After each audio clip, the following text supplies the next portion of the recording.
Hello everyone, welcome. So today's session is going to be very important and very special for all of those students who are targeting RBI assistant exams, the upcoming RBI assistant exam. And not only that, even for students who are targeting bank exams, bank के कोई भी exams आप target कर रहे हो या related similar exams अगर target कर रहे हो, वो चाहे PO के, clerk के, उनके लिए भी ये उतना ही relevant रहेगा। क्यों? क्योंकि आज हम लोग जो टॉपिक लेने वाले हैं वो है पैराजम्बल्स या सेंटेंस रीअरेंजमेंट।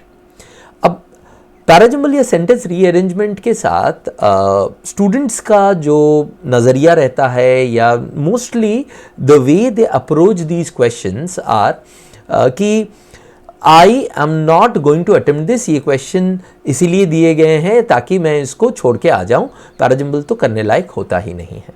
ओके, अब Before I give you how to do parajumbles, steps of solving parajumbles और किस तरह से आपको अप्रोच करना चाहिए हर एक क्वेश्चन को, उससे पहले I'll relate something with you which happened just yesterday in our Achievers batch. तो Achievers batch में मैं parajumble का क्लास ले रहा था and as you know कि always try and make you interested in the basic logic behind those questions and thereby improve your aptitude towards solving those questions by yourself। ठीक है, तो पैराजम्बल में भी हम लोग वही कर रहे थे कल क्लास में। So one student said कि सर ये तो पजल की तरह लग रहा है, जैसे हम लोग सीटिंग अरेंजमेंट के पजल्स नहीं करते उसकी तरह, कितना मज़ा आ रहा है एक के बाद एक को प्लेस करने में कि इसके बाद ये होगा या वो होगा। And at the same time जो बाकी भी स्टूडेंट्स थे बैच में, they also related to it. हाँ सर सही, इसको ये तो एकदम ही पजल की तरह ही लग रहा है। सो that was a point when students realized the beauty and they started enjoying the parajumbles। Okay, they made it through the association of कि puzzle में भी हमें interest आता है, उसमें भी हमें arrange करना पड़ता है, यहाँ पे भी हम arrange कर रहे हैं तो इसमें भी हमें interest आ रहा है because we are doing it logically। Okay, तो वो जो उनकी जो understanding मिली उस क्लास में, उससे हुआ क्या, उनका इंटरेस्ट बढ़ा, वो पैराजम्बल एंजॉय करने लगे। Now why did I relate this story to you? Because you see, until unless you get inside a topic with an intent to enjoy that particular topic, you essentially do not learn that topic the best way possible। फिर वो burden हो जाता है, और ख़ास करके ऐसा topic जो डिफ़िकल्ट भी है, कॉम्प्लिकेटेड भी है बहुत बच्चों के लिए, वो अगर एंजॉय नहीं करोगे ना तो कभी भी आप उसको मास्टर नहीं कर पाओगे। Right, so please have that intent. Also ये आपको देखोगे कि आपके प्री के एग्जाम में भी आते हैं पैराजम्बल, मेंस के एग्जाम में भी आते हैं, तो आज की जो हम लोग 2 क्वेश्चंस करेंगे वो आपको डायरेक्टली वहाँ पे हेल्प भी करेगा। ठीक है, सो लेट्स स्टार्ट।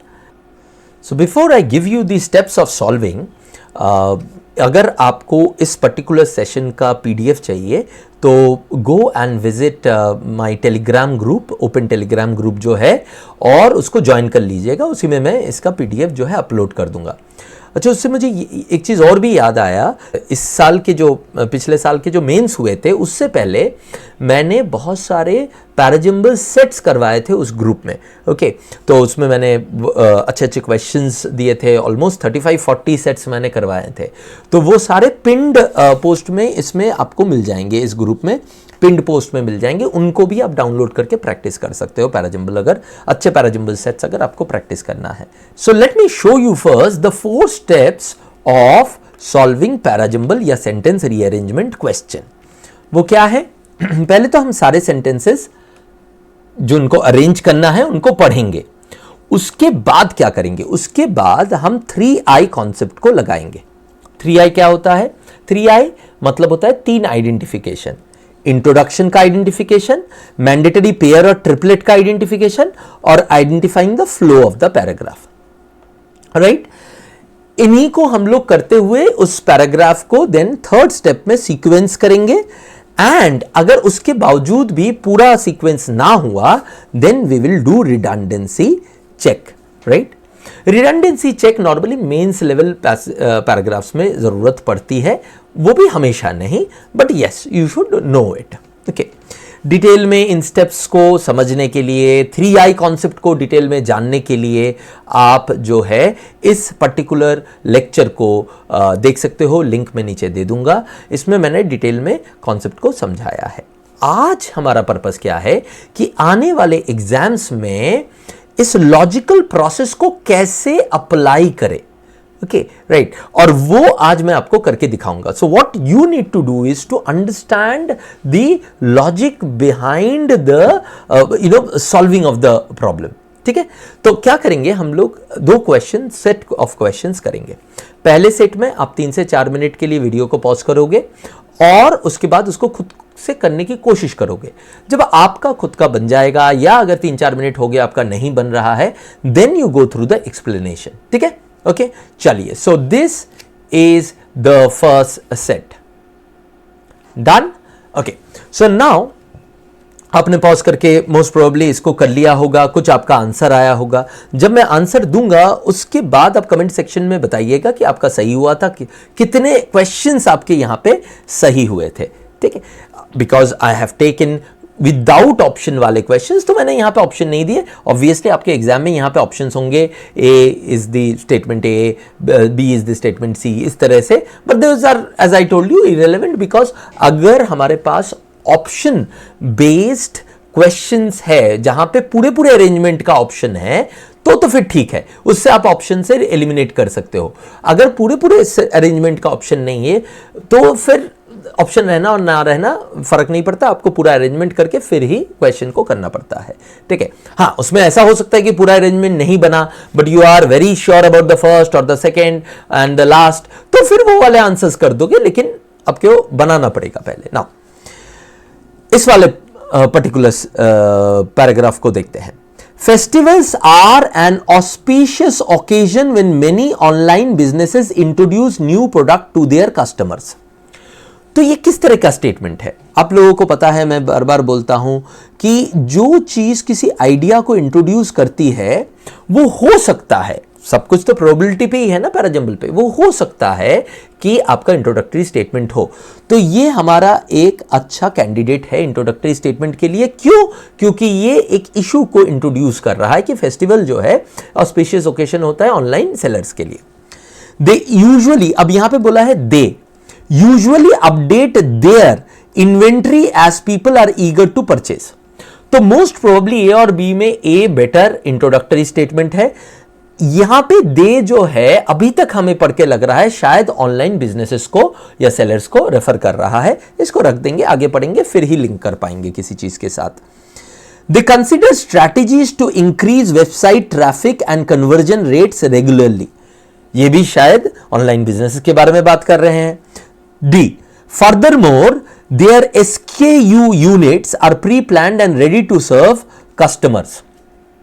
ओके, तो SKU यूनिट्स जो है वो रेडी करके रखते हैं। मैं बाद में आपको बता दूंगा कि SKU यूनिट्स क्या है, बट अभी अगर मान लो पता नहीं है तो आप क्या करोगे कि हो सकता है इन्वेंट्री रिलेटेड कुछ है, ऐसा ही आप आइडिया लगाओगे। फिर आगे बढ़ते हैं।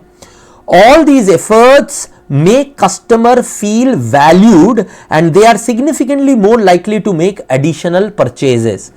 ये सेंटेंस इफेक्ट की तरह लग रहा है। बी सी डी ये सब काम चल रहा है, बिजनेसेस का काम, ये उसका इफेक्ट लग रहा है। तो याद है हम लोगों ने 3I में, यहां पे मैं 3I का दे भी रहा हूं, मैंडेटरी पेयर और फ्लो में कॉज इफेक्ट पेयर किया था। जब आप कॉन्सेप्ट वाला देखोगे उसमें आपको दिख जाएगा। तो कॉज इफेक्ट पेयर किया था, तो वो जो कॉज इफेक्ट पेयर तो यहां पे भी दिख रहा है। तो इफेक्ट जो है फिर मोस्ट प्रोबेबली ई जो है will follow B and C. Immediately follow करेगा कि नहीं पता, बट बाद में आएगा। Nowadays they also use analytical tools like Kynto to benefit from automatic stock exchange. Again ये भी एक काम है, ये भी एक काम है। तो B, C, D कौन किसके बाद आएगा वो देखेंगे, ये E के पहले आएगा। अच्छा, अब ये क्लियर हो गया कि दे, ये जो 3 दे, देयर 4 जगह पे है, this all are referring to online businesses, क्योंकि और कोई है ही नहीं जो काम कर रहा है इस पूरे पैराग्राफ में, राइट? ओके, सो देयरफॉर ए जो है स्टार्टिंग होगा, इसमें भी कोई डाउट नहीं है। अब देखिए जरा कैसे हो रहा है, ए हमारा स्टार्टिंग है, ई हमारा एंडिंग है। यहां पे दो चीजें तो पक्की हो ही गई है हमारी। अब बी सी डी एफ इन लोगों को कैसे हम लोग जो है ऑर्डर करेंगे, चारों काम के बारे में है। अब यहां पे if you look at it, देखो जब आपको बिजनेस करना, ऑनलाइन बिजनेस करना है, पहला काम इन ऑर्डर पे क्या होगा, ट्रैफिक लाना, राइट। क्रोनोलॉजी याद है, मैंडेटरी प्रेयर में हम लोगों ने क्रोनोलॉजी की बात भी किया था। ओके, सो क्रोनोलॉजी में क्या पहले आएगा, you're increasing the website traffic, so C should be the first sentence out of all these. Now अब बचा B, D and F. अब B, D, F में देखते हैं, they usually update their inventory as people are eager to purchase. Furthermore, their SKU units are pre-planned and ready to serve customers. अब ये दोनों जो है सेम टाइप का है, वो लोग प्रिपेयर्ड होने के लिए और क्या अपनी इन्वेंट्री के साथ कर रहे हैं। लेकिन यहां पे एक वर्ड है furthermore, that is looking like it is in addition to what has happened earlier to in the area of inventory. तो B should precede D, that is what it looks like, right. अब nowadays they also use analytical tool Kinator to benefit from automatic stock exchanges. अब automatic stock changes, sorry not exchanges, stock changes होने पे वो tools भी use करते हैं। They also use analytical tool. अब यहां पे वो इन्वेंट्री के साथ जो है प्रिपेयर्डनेस की बात कर रहे हैं, ये रिव्यू की बात कर रहा है, तो chronologically F should come later on. So ये होगा हमारा final order. Okay, right. So हमने ए हमें मिल गया, ई हमें मिल गया, सी भी हमें क्लियरली मिल गया। बी डी एफ में हो सकता था कि आप गलती कर बैठते, लेकिन स्टिल फर्स्ट सेकेंड थर्ड मिल जाता।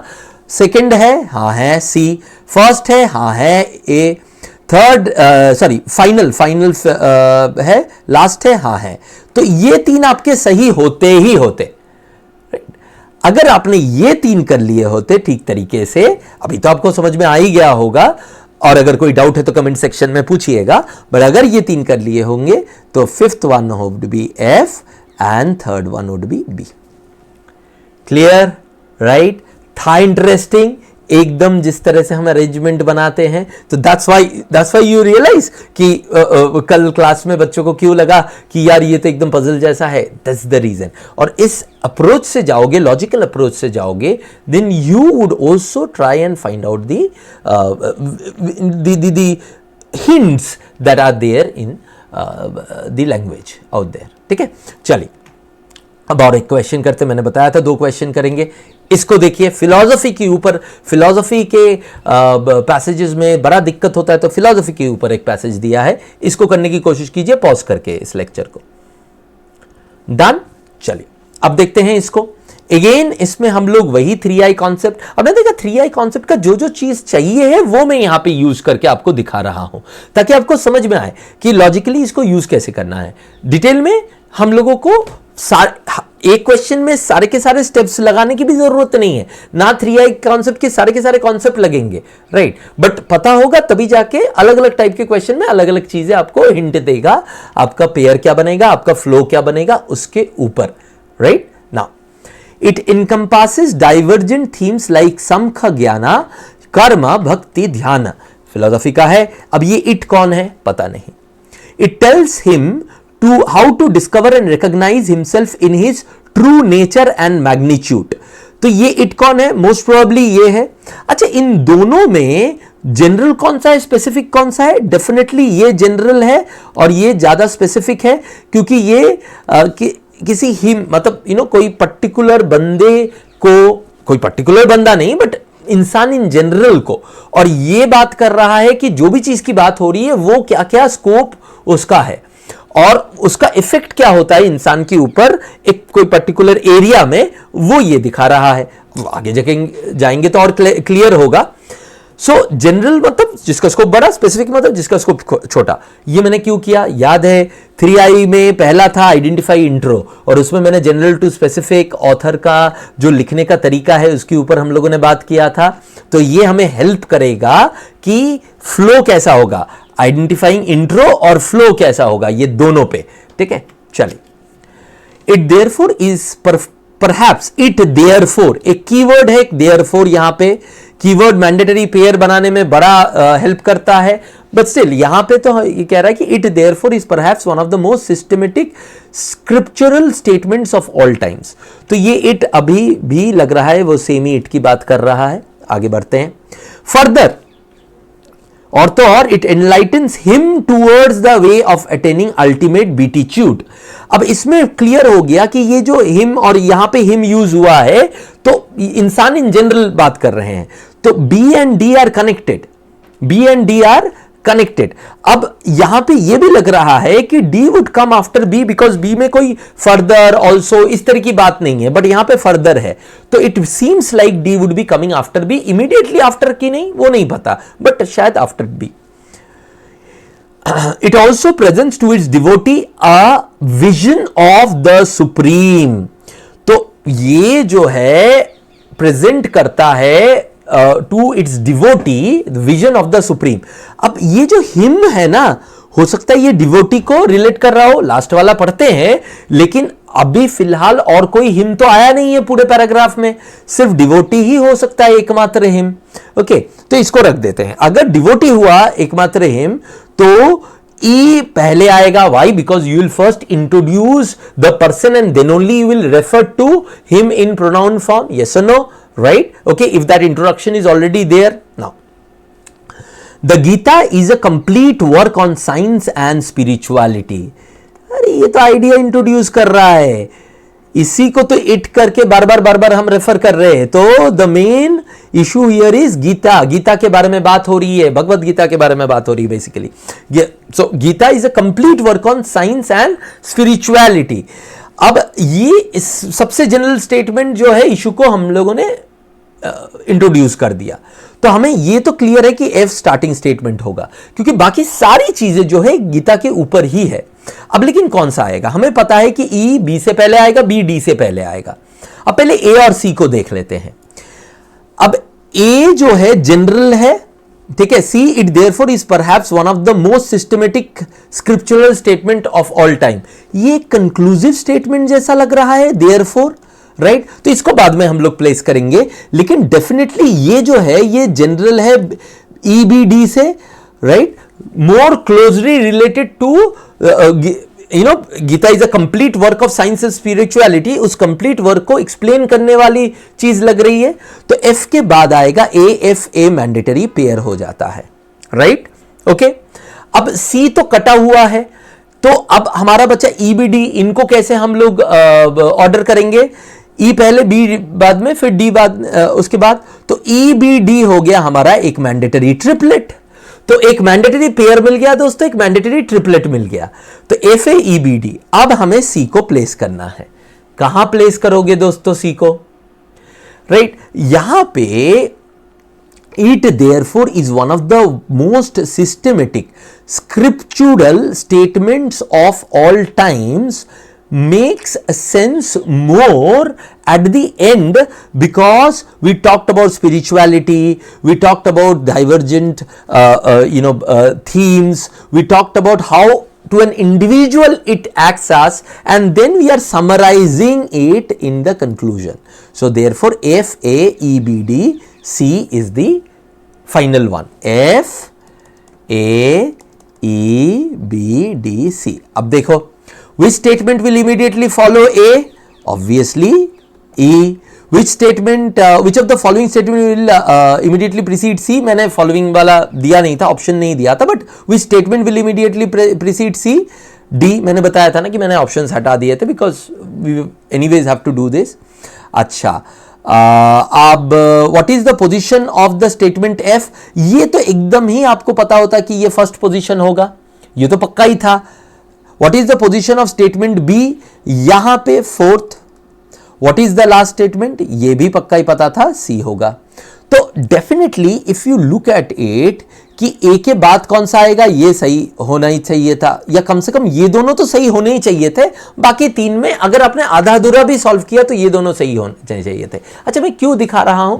मैं इसलिए ये दिखा रहा हूं कि बहुत बार आपके लॉजिक से आप एक एंड तक पहुंच जाते हो जहां पे आप श्योर होते हो कि ये दोनों तो होंगे, और ये दोनों को आप मार्क करके आगे बढ़ सकते हो, बाकियों में अगर आपका कंफ्यूजन है तो इसलिए दिखा रहा हूं कि even with confusion you could have answered 5 out of 10 correct in both the sets together. Okay, और अगर लॉजिकली अप्रोच करने की आदत ही बन जाए तो आपका 10 आउट ऑफ 10 आ सकता था. So Parajimbal is not something that is to be afraid of, but it is something to be interested of and do it with a lot of enjoyment. ठीक है, राइट. तो ऐसे ही लॉजिकल वे में English, critical reasoning सीखना अगर आपको पसंद है, अगर आपको ये एक्साइट करती है, तो you can join my achievers program 2026, जिसमें इंग्लिश, क्रिटिकल रीजनिंग, डेस्क्रिप्टिव, ये सारे एरियाज को कवर किए गए हैं या कवर किए जा रहे हैं इन बैचेस, राइट. और कंप्लीट सब्सक्रिप्शन है. तो अगर जो मेरा तरीका है ये आपको पसंद आता है और आप मुझे सिंसियरली फॉलो करोगे, then you can go for this program. Orientation lecture जो है इंट्रोडक्शन मॉड्यूल में मैंने उसको फ्री करके रखा है, आप जाके देख लीजिएगा. You would get an idea whether you would be able to give the things that I want from my students. Okay, chalo. So with that we would end today's session. Thank you very much. Bye bye, and see you in the next session. All the best.